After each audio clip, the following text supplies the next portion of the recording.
Instagram स्टोरीच्या वादातून रक्तरंजित संघर्ष, रुईनालकोल येथे धारदार शस्त्राने हल्ला, एक ठार, दोघे गंभीर.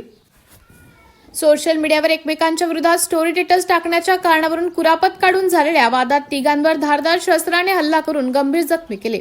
उपचारासाठी घेऊन जात असताना यातील एकाचा मृत्यू झाला तर अन्य दोघे जण गंभीर जखमी झाल्याची घटना रुईनालकोल येथे सोमवारी रात्रीच्या दरम्यान घडली.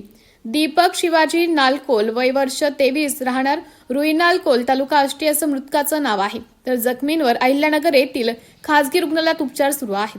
बालू संतोष खोडके, वय वर्ष 17, राहणार रुईनालकोल, आष्टी तालुक्यातून रुईनालकोल येथील जिल्हा परिषदेच्या शाळेसमोर सोमवारी तरुणाच्या 2 गटात इंस्टाग्राम, व्हॉट्सअपवर एकमेकांच्या विरोधात स्टोरी टाकण्याच्या कारणावरून वाद झाला.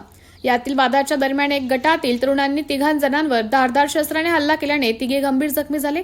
जखमी तरुणांना उपचारासाठी घेऊन जाताना दीपक नालकोल यांचा मृत्यू झाल्याची घटना समोर आली आहे. तर अन्य 2 जखमी तरुणांवर अहिल्यानगर येथील एका खासगी रुग्णालयात उपचार सुरू असून त्याची प्रकृती चिंताजनक असल्याचं बोललं जात आहे. घटनास्थळी आष्टीचे सहाय्यक पोलीस निरीक्षक विजय नरवाडे, विक्रांत हिंगे, पोलीस उपनिरीक्षक कृष्णा शिंदे यांच्यासह अंमलदारांनी भेट दिली असून पुढील तपास पोलीस करीत आहेत. महाशिवरात्रीपासून 3 दिवस यात्रा भरते. सोमवारी रात्री महादेवाची पालखी मिरवणूक चालू असताना ही घटना घडली. झुंज मराठीसाठी संदीप जाधव, आष्टी, बीड.